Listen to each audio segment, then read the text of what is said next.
Mark Rivers was stacking cereal boxes on aisle 7 when his manager's voice cut through the store. Loud, sharp. Designed so everyone could hear. Rivers, you missed the memo on end caps, or you just don't care. Customers slowed their carts. Co-workers froze mid-task. Mark didn't answer. He just met Derek Lang's stare, gave a small nod, and went back to work, calm on the outside, but already planning the moment this man's career would end. Because what Derek didn't know was that the quiet supervisor he'd just tried to humiliate was collecting proof, and before long, Mark would be sitting across from the CEO of one of the biggest supermarket chains in America, with everything he needed to take Derek down for good. If you like stories where arrogant bosses get exactly what they deserve, hit like and subscribe. You're going to love how this one ends. Fairway Mart store number 231 sat on the edge of Columbus, Ohio, the kind of place that looked busy from the outside, but carried a quiet tension inside. The sliding glass doors opened to a burst of cold air and the smell of fresh bread. From the bakery up front, it was almost comforting until you noticed the silence between employees. The way conversations stopped when certain footsteps approached. Mark Rivers had been here for nearly a decade.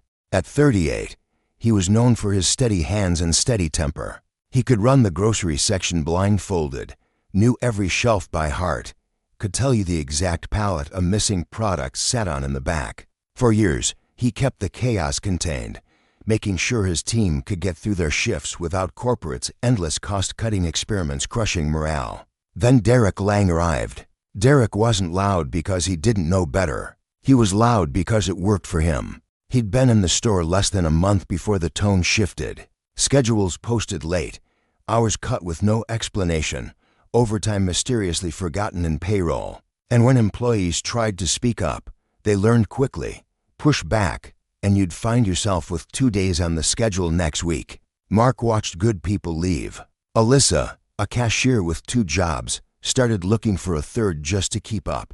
Theo, the cart attendant, went from smiling at customers to keeping his head down. Even customers noticed. One regular leaned over the counter to whisper to Mark, "What's going on here?" Used to be a friendly place.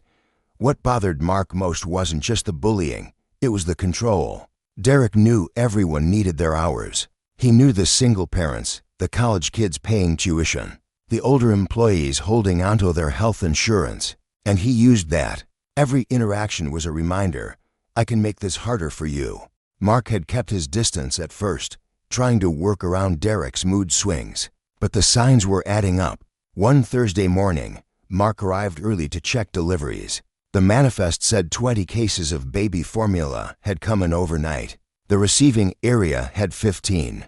No note, no markdown slip, no sign they'd ever touched the floor. Then there was camera 3, positioned perfectly to see the office door, and the safe. It had been tagged out of order. Vendor repair scheduled for weeks. Always scheduled, never fixed. And somehow, the only times it went down were the nights Derek stayed late. Mark didn't make a scene. He started taking photos. Schedules before and after Derek's edits. Screenshots of payroll showing hours mysteriously shortened. Delivery counts compared to sales records. A quiet file was growing, one Derek knew nothing about. He told himself he was waiting for the right moment, but part of him knew the truth. He was waiting for Derek to push too far. That moment came on a Friday morning. Alyssa came to the break room, phone in hand. "Mark, I can't lose those hours," she said, voice low. "My kid's daycare is already behind." She showed him a photo she'd taken of the posted schedule, 9 a.m. to 5 p.m. 8 hours. Payroll now showed noon to 5 p.m. 5 hours. Mark remembered signing her drawer count at 9:05 a.m. He felt his jaw tighten. This wasn't incompetence. It wasn't an oversight. It was theft. That night, Mark volunteered to stay late, claiming he needed to finish reports. He watched Derek leave through the front doors, calling a cheerful goodnight, loud enough for the night crew to hear. 20 minutes later, Mark heard the side door open. No lights, just the sound of careful steps toward the office, the faint click of the safe, papers moving. Then, silence. Mark stayed in the shadows, every muscle still. Now he knew, but knowing wasn't enough. He needed proof Derek couldn't talk his way out of. The next morning, Mark was back on the floor before most of the lights were even on. He liked those quiet minutes before opening. No carts rattling, no announcements, just the hum of the refrigerators and the smell of the bakery firing up.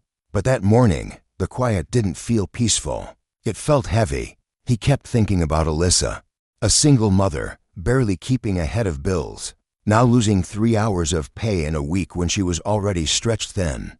He thought about the way she'd stared at the floor while explaining, like she'd done something wrong. That was Derek's real skill, making people feel like they deserved what he was doing to them. Mark knew it wasn't just Alyssa. He'd seen it with Theo too. 2 weeks earlier, Theo had been scheduled for a 6-hour closing shift. Payroll later showed 3 hours. When Mark asked him about it, Theo just shrugged. "Don't want to make trouble," he'd said. Trouble. That was the leash Derek had around everyone's neck. Mark started watching more closely, timing Derek's comings and goings. Derek never stayed past close unless camera 3 was down again. And when he did stay late, inventory discrepancies always followed. Never on paper, always in the missing cases of high-value items that could be sold for cash. It was late Tuesday when the next piece of the puzzle appeared. Theo, pushing carts in from the lot, came into the break room holding a small silver key. "Found this by the back lockers," he said. "Probably someone's house key." Mark took it. Felt the weight. The grooves were too short for a door. He'd seen Derek pull a similar one from his key ring before opening his locker. That night, Mark stayed behind again. Derek was in the loading bay, talking to a vendor, laughing like he owned the place. Mark walked to the back, slid the silver key into Derek's locker. It turned smoothly. Inside, there wasn't much at first glance. Gym clothes, a bottle of cologne, a couple of snack bars. But Mark had learned to look deeper. He checked the side pocket of a black duffel bag. That's where he found it. A small, cheap cell phone. Not Derek's work phone. Not his personal phone. A burner. No passcode. Mark's thumb tapped through the menu. Photos of schedules. Close-ups of the time clock screen. And one file that stopped him cold. A list of employee initials with dollar amounts next to them. He didn't take the phone. That would tip his hand. But he photographed every single screen, every document, every number. When he zipped the bag and closed the locker, his heartbeat was steady. Not because he wasn't nervous, but because for the first time, he knew exactly what to do next. He went home and dug through his desk drawer until he found it. A folded Fairway Mart newsletter from 2 years ago. At the bottom, in tiny print most employees never noticed, was a single email. CO. office@fairwaymart.com. Mark sat at his kitchen table. The burner phone photos spread across the surface like evidence in a case file. He opened his laptop. The email he wrote was short, almost cold. He explained the missing hours, the altered schedules, the suspicious deliveries. Attached 3 photos, including a blurry, but clear enough still of Derek at the safe after closing. His finger hovered over send for a moment. Then he clicked. He didn't expect to hear back. But the next morning, an email was waiting. "Mr. Rivers, I'll be in Columbus Wednesday. Don't tell anyone, see." Heart Wednesday came fast. The store had barely opened when the sliding glass doors parted and a man in a navy windbreaker stepped inside. No clipboard, no badge. He moved with the calm of someone who didn't need to announce who he was. Mark recognized him instantly. Caleb Hart, CEO of Fairway Mart. His photo hung in the break room, smiling next to a quote about people being the heart of our business. Caleb walked straight up to Mark. "You Rivers?" "Yes, sir. Walk with me." It wasn't a request. They started in produce, the scent of citrus heavy in the air. Caleb didn't make small talk. He asked questions like he was pulling threads from a tangled knot. "How's your turnover here?" "High since October." "What happened in October?" Derek Lang. Caleb's eyes flicked up at the security camera above them. "Camera 3, been down for weeks. Always vendor repair scheduled, never fixed. And why hasn't anyone escalated that?" Mark's voice stayed even. "We were told to let management handle it." As they moved through the aisles, employees stole glances. Alyssa caught Mark's eye near the registers, but quickly looked away. Theo passed with a train of carts, slowing just enough to hear fragments of conversation. They stepped into the dairy section, the hum of coolers filling the pause between questions. Caleb stopped in front of the milk display. "Why you?" he asked finally. Mark blinked. "Sir, why are you the one who sent me this, not HR? Not another manager." Mark took a breath. "Because my team isn't disposable. Because someone's stealing from them, and this store. And because I've been the guy told to trust the process while the process crushed him." "Not this time." Caleb studied him for a moment, then gave a single nod. "Show me the office." They headed to the back, the narrow hallway lined with gray lockers and the faint smell of industrial cleaner. Caleb's pace didn't slow until they reached Derek's door. He glanced at Mark, then knocked once before pushing it open. Derek looked up from behind the desk, surprise flashing into a smile. "Murdat Hart, I wasn't told we had corporate." "Sit," Caleb said, his tone cutting through the room like glass. Derek sat. Caleb's questions came sharp and precise. "Why has camera 3 been down for nearly a month?" "Vendor delays," Derek said quickly. "Out of my control." "Why are markdowns being applied off schedule with missing initials?" "Clerical errors." "Training issues." "I've been correcting them." "And why did a cashier's hours disappear after her drawer was counted in the morning?" Derek shifted in his seat. "Payroll issue." "I'm looking into it." Caleb cut him off. "Don't." The silence that followed was thick. Finally, Caleb stood. "You're suspended. Effective immediately. Security will escort you out." Derek's jaw tightened. "This is political. That man," he jabbed a finger toward Mark, "has been undermining me for months." Caleb turned to Mark. "That true?" "I told the truth," Mark said. "That's all I need," Caleb replied. Minutes later, 2 security officers appeared. Derek was walked out through the front doors, his protests echoing down the aisles until the automatic doors closed behind him. The store didn't cheer. There was no applause, just a quiet shift in the air, the kind that comes when fear leaves a room. For a moment after Derek was gone, the store felt almost still. Not silent, there was still the beep of scanners, the murmur of customers, but the sharp edge that had hung in the air for months was gone. Mark stood near the front, watching through the glass as Derek crossed the parking lot between 2 security officers. His stride was still confident, but his eyes were fixed forward, jaw tight, like he was already rewriting the story in his head. When the automatic doors slid shut behind him, a quiet ripple moved through the store. Alyssa, at register 3, glanced toward Mark and gave the smallest nod, nothing obvious, just enough to say she'd seen it. Theo wheeled a stack of carts past and muttered, "About time," under his breath.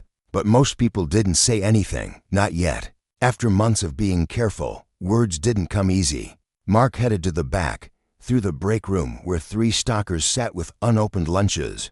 They looked up at him like they were waiting to be told what this meant. "It's over," Mark said simply. "Go eat. You've got nothing to worry about." One of them, Jenna, barely 20, let out a laugh that sounded more like a release of air. "Feels weird," she said. "Like I'm waiting for him to come back and—" "He's not coming back," Mark assured her. But even as he said it, he knew the habits Derek had left behind wouldn't disappear overnight. Back in the grocery section, Mark started facing up the cereal aisle, straightening boxes like muscle memory. A customer stopped him, one of the regulars. "Haven't seen that guy barking orders today," she said. "Won't be seeing him again," Mark replied, keeping his tone even. The rest of the day felt strange.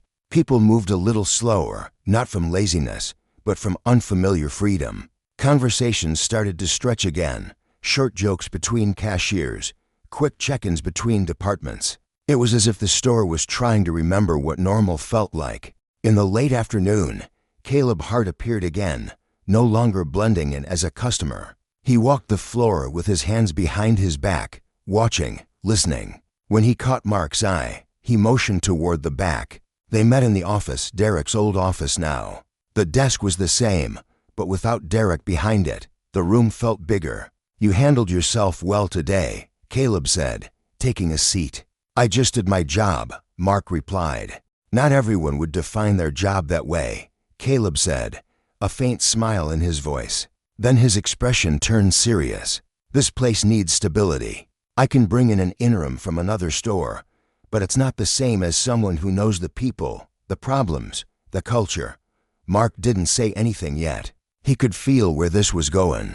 Caleb leaned forward. I want you to take over. Effective Monday, Mark blinked. As manager, yes, he thought about it. About the months under Derek's thumb, the team that had held together despite him, the quiet file of evidence that had finally tipped the scales. Why me? Mark asked finally. Caleb didn't hesitate. Because you've already been doing the job. You just didn't have the title or the authority. Now you'll have both. Mark nodded slowly. All right. I'll do it. Caleb stood, offering his hand. Then let's get this place back to what it should be. Mark's first Monday as store manager started before sunrise. He stood in the parking lot for a moment, coffee in hand, watching the building through the windshield. Fairway Mart numbered 131 looked the same as it had a week ago. Same brick, same glowing sign. But today, it was his responsibility in a way it had never been before. Inside, the early crew was already moving. Alyssa was at her register, scanning items for the handful of customers who came in at opening. Theo was lining up carts, earbuds in, humming to something only he could hear. Mark walked the floor, stopping to greet each person by name. The first big change came immediately: schedules. By noon, the next 2 weeks were posted on the break room board, clear, complete, and untouched since Mark printed them. No surprise edits, no disappearing hours. He watched people gather round, scanning their shifts, and saw shoulders drop. The kind of relief that comes from not having to guess if you'll be able to pay your bills. Then came the cameras. Mark called the vendor himself, and by Wednesday morning, Camera 3 was operational again. The technician explained that the repair was simple, honestly should have been fixed weeks ago. Mark didn't respond, just signed the work order. In the grocery section, he reinstated department meetings. They were quick, 10 minutes at the start of each shift, but it gave his team a chance to flag issues before they became problems. It also gave Mark a way to make sure people's voices were heard, something Derek had never allowed. The change wasn't instant magic. People still looked over their shoulders at times, still hesitated before speaking up. Months of intimidation didn't vanish in days, but little by little, the tension loosened. On Thursday, during one of the meetings, Jenna spoke up for the first time. I think we're overstocking the seasonal aisle, she said, almost apologetically. Stuff's just sitting there, Mark nodded. Then let's adjust. Pull back the order for next week. Good catch. The way Jenna smiled, small but real, told him it mattered more than she'd let on. By the end of the week, shrink numbers were already looking better. Not fixed, not yet, but trending in the right direction. And customers noticed. One regular told Mark, feels friendlier in here lately. Another said, you've got people smiling again. Friday afternoon, as Mark was reviewing invoices in the office, Alyssa knocked and stepped inside. She held out a coffee cup. Just wanted to say, thanks. For the schedule. For, everything. Mark accepted the coffee with a small smile. We're just getting started, he said. After she left, he sat back and let himself take it in. The week had been long, longer than most, but the store felt different, lighter. That night, before locking up, Mark walked the aisles one more time. He passed aisle 7, the cereal aisle, the same place where Derek had tried to humiliate him in front of everyone. Now, it was quiet, shelves lined perfectly, no audience, no tension. He straightened one last box, almost without thinking, and turned toward the doors. It was just past 9 on a Tuesday when the sliding doors opened, and Caleb Hart walked back into Fairway Mart number 131. This time, there was no secrecy. He wasn't pretending to be a customer. He moved with quiet authority, scanning the floor as if measuring the store's pulse. Mark spotted him near produce. Mr. Hart, he said, shaking his hand. Morning, Rivers. Mind if I take another walk? They moved through the aisles together. The difference was obvious. Employees greeted them without hesitation. Conversations flowed naturally, not clipped or cautious. Even the customers seemed more relaxed, pausing to chat with cashiers or ask for help without the stiffness Mark had seen before. Caleb stopped in front of camera 3 and looked at the live feed on the monitor. Operational, fixed last week, Mark confirmed. Good. In the back, they passed the break room. The schedule board was neatly posted, 2 weeks out, untouched. Caleb's gaze lingered on it. That's how it should look. When they reached the office, Caleb closed the door behind them. I've been watching the reports. Sales are up. Shrink is down. Turnover's slowed. He leaned on the desk. That's not just numbers, Rivers. That's culture shifting. Mark stayed quiet, letting the weight of the words settle. Caleb continued, I want to roll out some changes across the chain. Anonymous reporting lines for employees. Mandatory camera repair deadlines. Locked schedule systems. No one edits without dual authorization. He looked at Mark. Your store will be the model. Mark felt a quiet pride at that. Not for himself, but for the team. They've done the work, he said. You gave them the chance to, Caleb replied. Before leaving, Caleb asked to speak with the staff. They gathered in the break room, unsure what to expect. I know the last few months haven't been easy, Caleb began. But I've seen the change here. This is how Fairway Mart should operate, with respect, fairness, and accountability. You have that now, and I expect it to stay that way. When he finished, there was no cheering, just a steady round of applause that felt earned, not forced. After Caleb left, Mark walked the floor again. Jenna caught him in the seasonal aisle. Think those changes will stick? She asked. They will hear, Mark said. And soon, everywhere else. Later, as he was closing up, Mark stood in aisle 7 again. He remembered the sting of that morning months ago. Derek's voice loud enough for customers to hear, the frozen stares of his team. Now, the aisle was calm. No humiliation, no fear. Just shelves in perfect order, and the soft hum of the store settling for the night. He didn't smile. Not exactly, but the corners of his mouth lifted, just enough, because this wasn't just about getting rid of Derek. It was about making sure no one could take his place. By the end of the month, the changes Caleb had promised were already starting to ripple beyond store number to 131. Emails from corporate outlined the new policies, a 24-hour anonymous hotline for reporting workplace issues, a strict 72-hour repair window for any security camera outages, and a scheduling system that locked edits unless approved by two separate managers. Mark read the announcement on his office computer, leaning back in the chair that had once belonged to Derek. It felt good, not because it mentioned his store, but because he knew what it meant for people he'd never meet. Cashiers in other cities, stockers in small towns, supervisors like him who'd been swallowing their frustration for years. On the floor, the mood was lighter than it had been in months. Department meetings became routine, and people started offering ideas instead of just problems. In one meeting, Theo suggested reorganizing the cart return area to speed up retrievals. They tried it, and it worked. Even customers were noticing. One afternoon, a woman stopped Mark near the entrance.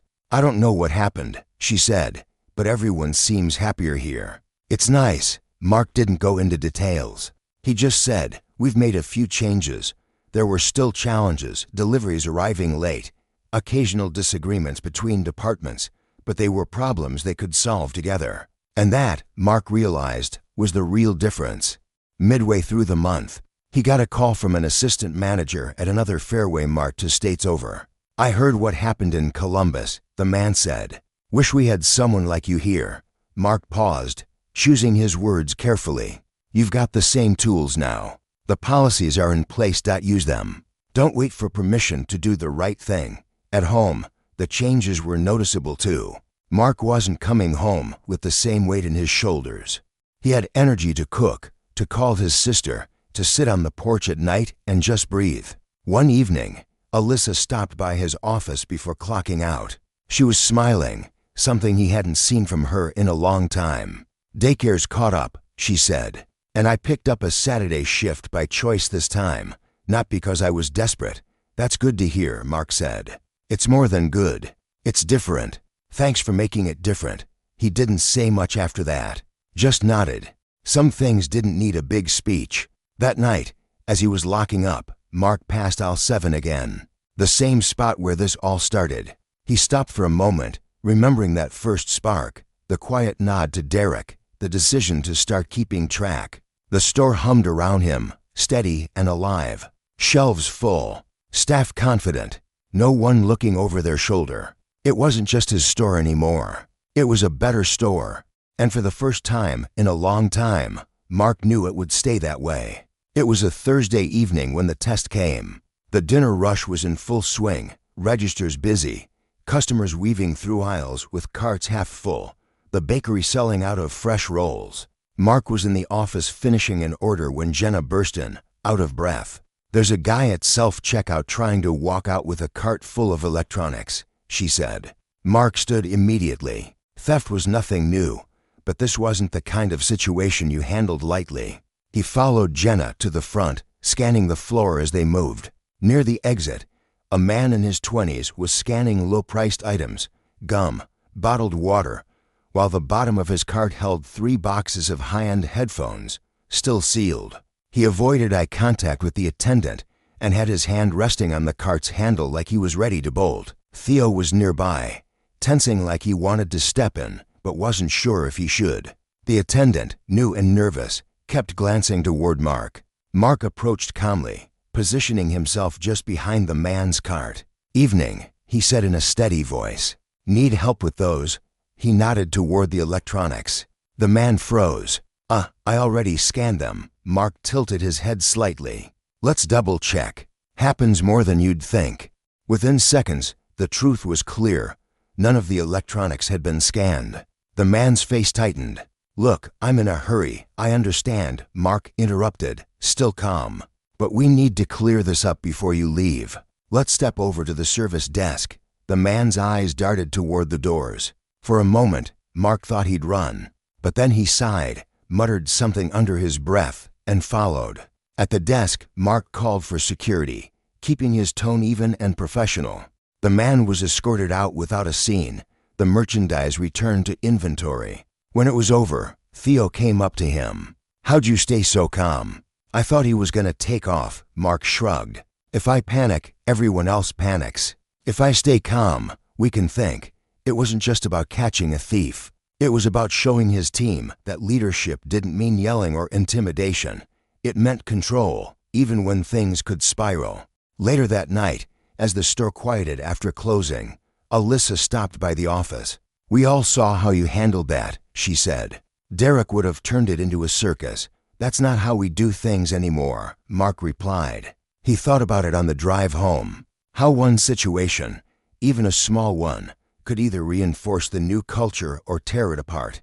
He knew people were still watching him, not just for the work he did, but for how he did it. And if there was one thing he'd learned in the last few months, it was this: respect didn't come from a title. It came from consistency. The store was running better. The numbers were improving. But Mark wasn't letting his guard down. One bad leader had nearly broken this place. He wasn't going to let another one slip in under his watch. 3 months had passed since Derek walked out of Fairway Mart number 131 for the last time. In that time, the store had transformed in ways numbers alone couldn't capture. Yes, sales were up. Shrink was down. Employee turnover had slowed to a trickle. But the biggest change was in the air itself, lighter, warmer, more human. Mark noticed it in small moments. Theo whistling while lining up carts. Jenna swapping shifts without anyone worrying about losing hours. Alyssa joking with customers as she scanned groceries. Even the night crew, once a quiet, tight-lipped group, now carried on easy conversations while stocking shelves. Corporate noticed too. Reports showed store number 131 outperforming its district, and Caleb Hart had made a point to mention it in a chain-wide email. Mark read it once, then again. Not for the praise, but for the part where Caleb called the store an example of leadership rooted in trust. Trust, that was the word Mark kept coming back to. He'd made sure schedules stayed visible and accurate. Breaks were respected. Requests were considered instead of dismissed. And when mistakes happened, they were addressed without turning into public spectacles. The results spoke for themselves. Employee sick days had dropped, and customer satisfaction scores were the highest they'd been in years. Even suppliers commented on the smoother operations during deliveries. One evening, during the weekly department meeting, Mark asked for feedback. "Anything we can be doing better?" he said. Jenna raised her hand. Honestly, I think we're good. It's nice to come to work now. A few heads nodded around the room. Theo chimed in. Feels like we're on the same team again. Not us versus management. Just us. Mark let their words sink in. This was the culture he'd wanted. Not perfect, but united. Still, he knew it could all unravel if he stopped paying attention. He kept the systems tight. Double signatures for any payroll changes. Monthly reviews of inventory against delivery logs, and quick responses to maintenance issues. One Thursday afternoon, as he was reviewing orders, an email popped up from an assistant manager at another store. She wrote about how she'd used the new policies to stop her own manager from manipulating schedules. Your story got around, she said. It gave me the nerve to speak up. Mark leaned back, reading the email twice. It was proof that what had happened here mattered beyond Columbus. That night, as he locked up, he walked the aisles one last time. He stopped at aisle 7, like he often did. The cereal shelves were perfectly aligned. The hum of the coolers was steady. No raised voices. No eyes darting away. For a moment, he pictured that first confrontation again. Derek's voice cutting through the store. The frozen stares. The knot forming in his chest. And then he let the memory fade, replaced by the sound of quiet. Steady work happening all around him. This was the new normal, and he intended to keep it that way. It was a crisp morning in early spring when the sliding doors opened, and Caleb Hart stepped back into Fairway Mart numbered 131. This time, Mark didn't feel the rush of adrenaline he'd felt on their first meeting. Now, it was just two men who knew each other's measure. Store looks good, Caleb said as they shook hands. It runs well when you've got the right people, Mark replied. Caleb walked the floor at his own pace, greeting employees by name. He stopped at the bakery, asked about sales, complimented the display. In produce, he checked the rotation schedule, nodding in approval. In the grocery section, he looked down aisle 7 and smirked slightly. This is where it started, isn't it? Mark gave a small smile. Right here. They made their way to the office, where Caleb closed the door and leaned against the desk. I've been getting updates. Numbers are strong. Employee surveys from this store were some of the best in the chain this quarter. That's the team, Mark said. They've done the work. You've led them, Caleb countered. And leadership matters. What happened here? Taking on someone like Derek, fixing the culture. It's not easy. Most people don't bother. Mark thought back to that first quiet decision, the one that had set everything in motion. Sometimes you don't have a choice, he said. You either step up, or you let things keep getting worse. Caleb nodded slowly. That's why I wanted to tell you this in person. We're rolling out a leadership mentorship program for supervisors across the chain. You'll be the lead trainer for your district. Share what you've learned. Help others spot the warning signs before things spiral. Mark didn't answer right away. He thought of the emails he'd received from other stores. The assistant manager who'd said his story gave her courage. I'll do it, he said finally. Before leaving, Caleb shook his hand again. You've made this store better, Rivers. Now let's make the rest of them better too. After Caleb left, Mark stood for a moment in the quiet office. He glanced at the desk, once Derek's, now his, and then at the hallway beyond. The day carried on as normal, deliveries unloaded, customers helped, schedules confirmed. But as Mark walked the aisles that afternoon, there was a deeper sense of purpose. This wasn't just about one store anymore. When he passed aisle 7, he slowed down. It looked like any other aisle now, just shelves of cereal and granola bars. No one would guess the history here. And that was the point, because the real victory wasn't in remembering what happened. It was in knowing it wouldn't happen again. The store felt different now, not just in operations, but in spirit. 3 months earlier, people had come to work bracing for the next outburst, the next cut in hours, the next humiliation. Now, they came in knowing exactly what to expect: fairness, consistency, and the chance to do their jobs without fear. Mark saw it in small ways every day. Theo laughing with a customer while loading their trunk. Jenna confidently suggesting a new product display. Alyssa organizing a charity food drive with the backing of the whole team. The changes didn't erase the past, but they made it clear that the past wasn't coming back. Corporate's new policies, born out of what had happened here, were in full swing across the country. The hotline was active, schedules were locked, and cameras were repaired before they could ever become a liability. Managers in other cities were already telling stories about problems solved before they could escalate. For Mark, it was proof that his fight had mattered beyond these walls. One Friday night, after the store closed, he did his usual walk-through. The hum of the coolers and the faint scent of fresh bread from the bakery filled the air. He stopped at aisle 7, letting his hand rest lightly on the shelf. He thought about that morning months ago, when Derek had tried to make an example of him in front of customers and staff. The sting of it, the quiet decision that followed, the careful weeks of gathering proof. It would have been easy to let it go, to convince himself it wasn't worth the risk. But then Alyssa would still be losing hours, Theo would still be looking over his shoulder, and Derek would still be in that office. Instead, the aisle was calm, orderly. Just another part of a store that finally ran the way it should. Mark knew there would be other challenges. There always are in retail. But he also knew this. A toxic leader had been removed, a good team had been protected, and the system itself had been changed for the better. And that, to him, was the real win. He locked up for the night, stepping into the cool air outside.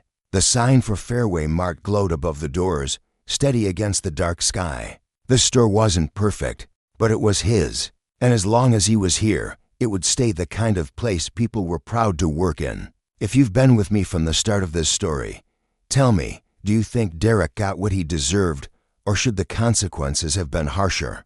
Drop your thoughts in the comments. And if you enjoy true stories where justice finds its way, make sure to like this video, subscribe, and stick around, because there's always another story to tell.